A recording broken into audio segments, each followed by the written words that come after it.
poliomyélite paralyse des enfants depuis des milliers d'années.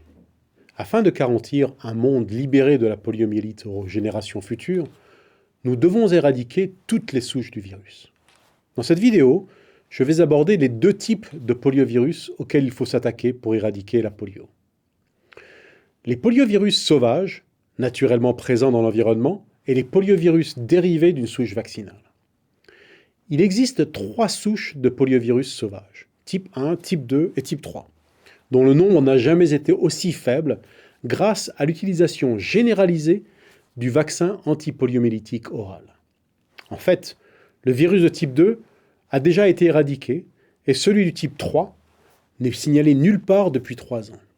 Le vaccin antipoliomyélitique oral s'est révélé être le meilleur outil pour enrayer la propagation du poliovirus sauvage.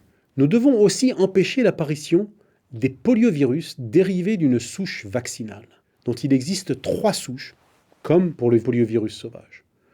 Dans de très rares cas, le virus vivant atténué présent dans le vaccin antipoliomyélitique oral peut génétiquement muter et entraîner une paralysie, exactement comme le poliovirus sauvage. Pour comprendre le poliovirus dérivé d'une souche vaccinale, il faut se rappeler comment le vaccin antipoliomyélitique oral fonctionne.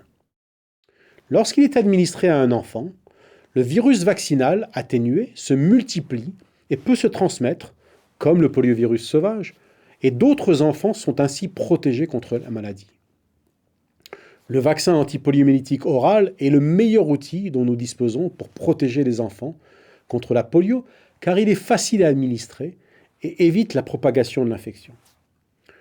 L'apparition de poliovirus dérivés d'une souche vaccinale ne se produit que dans les pays où les communautés où le nombre d'enfants vaccinés est insuffisant. Les souches du virus vaccinal atténué peuvent alors continuer à circuler pendant des mois par l'intermédiaire des enfants qui ne sont pas vaccinés. Si, pendant plusieurs mois, on ne s'aperçoit pas que ces virus circulent, ils peuvent, occasionnellement, muter et entraîner à nouveau une paralysie. Ces souches apparaissent rarement, car il faut que beaucoup d'enfants ne soient pas vaccinés pendant une longue période. Mais elles peuvent paralyser des enfants exactement comme le poliovirus sauvage. Pour éradiquer la poliomyélite, il est aussi important d'enrayer la circulation des poliovirus dérivés d'une souche vaccinale que d'enrayer celle du poliovirus sauvage. Le vaccin antipoliomyélitique oral est le vaccin utilisé pour éradiquer la polio, car il a la capacité exceptionnelle d'interrompre la transmission interhumaine du virus. Mais, lorsque tous les types de poliovirus sauvages auront été éradiqués, nous devrons cesser complètement d'utiliser ce vaccin. Ceci évitera définitivement que des poliovirus dérivés d'une souche vaccinale ne réapparaissent. Ce processus est déjà en cours. Comme le vaccin antipoliomyélitique oral comporte 3 composantes, une par souche de poliovirus, nous pouvons les retirer progressivement au fur et à mesure que les souches de poliovirus sauvages sont éradiquées. Tout enfant paralysé par un poliovirus est paralysé à vie.